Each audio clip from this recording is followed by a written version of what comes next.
আসসালামু আলাইকুম। Hi guys, আজ আমি আপনাদের সাথে শেয়ার করতে চলে আসলাম গরম ভাতে কাঁচকলার খোসা ভর্তা।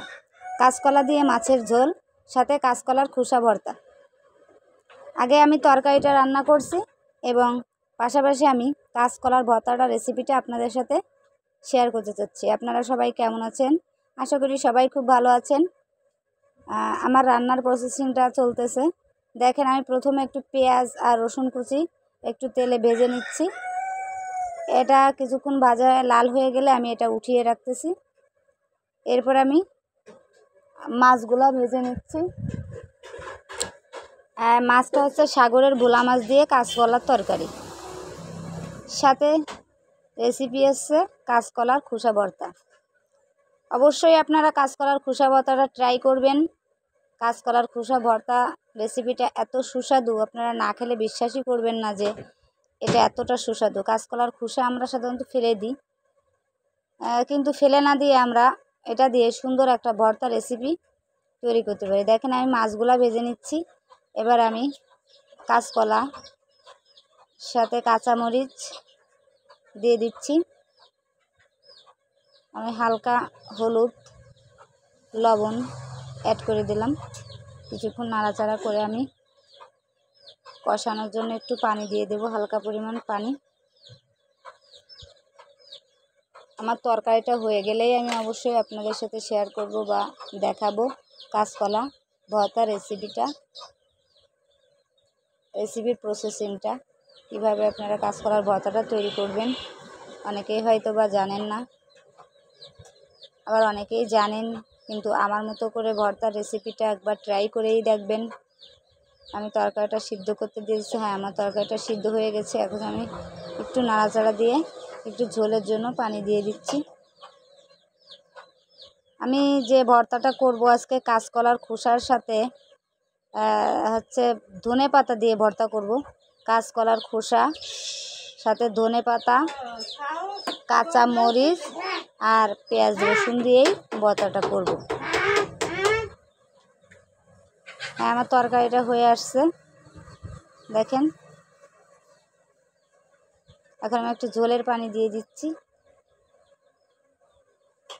ঝোলটা অ্যাড করা হয়ে গেছে।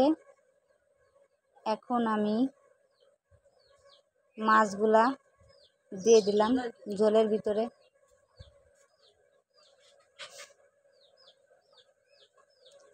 আমি যে পেঁয়াজটা উঠিয়ে রেখেছিলাম সেটা দিয়ে আমি একটা মশলা তৈরি করেছি। হালকা জিরা আর পেঁয়াজ রসুন ভাজাটা দিয়ে আমি একটা মশলা তৈরি করেছি। আমি তরকারিটা নামানোর 2 থেকে 3 মিনিট আগে মশলাটা তরকারির সাথে অ্যাড করে দিলাম। এই মশলাটা অ্যাড করলে তরকারিতে আলাদা একটা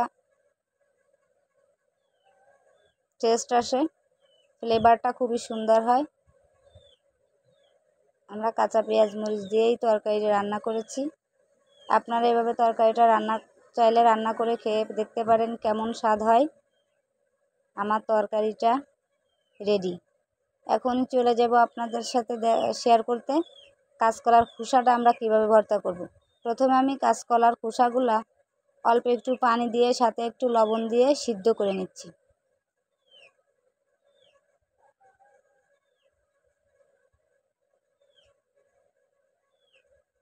হ্যাঁ, সিদ্ধ করা হয়ে গেছে। এখন আমি দেখেন আমার খোসাটা একবারেই গলে গেছে। এখন আমি হালকা তেল দিয়ে পেঁয়াজ, মরিচ এবং রসুন একটু হালকা ভেজে নিচ্ছি। এগুলো হালকা একটু তেলে ভেজে নিচ্ছি।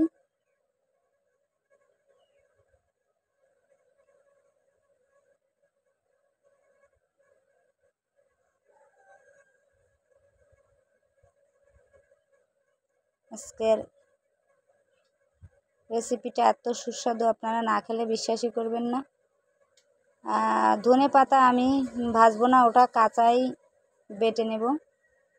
দেখেন, যে খোসাটা আমি সিদ্ধ করে রেখেছিলাম সেগুলো আমি কিছুক্ষণের জন্য তেলে একটু ভাজা ভাজা করব, যাতে গায়ের পানিটা আলগা পানিটা শুকিয়ে যায়,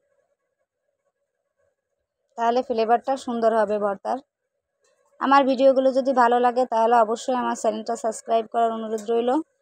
পাশাপাশি লাইক করবেন অবশ্যই, এবং সুন্দর সুন্দর কমেন্টস করে জানাবেন রেসিপিগুলো কেমন হয়েছে বা আপনারা তৈরি করে খেয়েছেন কি না জানাবেন অবশ্যই। দেখেন ভাজা হয়ে গেছে। এখন আমি এইগুলো শিলপাটাতে বেটে নিচ্ছি। প্রথমে আমি যে ধনেপাতাগুলো নিয়েছি, এই ধনেপাতা হালকা লবণ দিয়ে বেটে একবারে মিহি করে নিচ্ছি।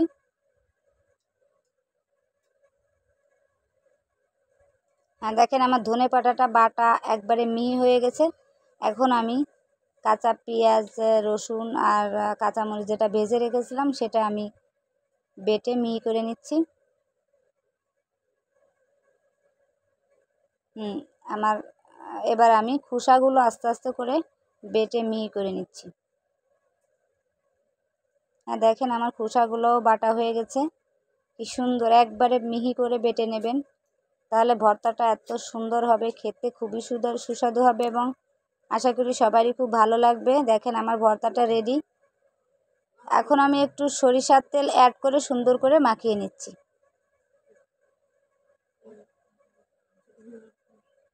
দেখেন আমার দুপুরের লাঞ্চ রেডি, কাঁচকলার ভর্তা, কাঁচকলা রান্না। ভালো থাকবেন সবাই, আল্লাহ হাফেজ।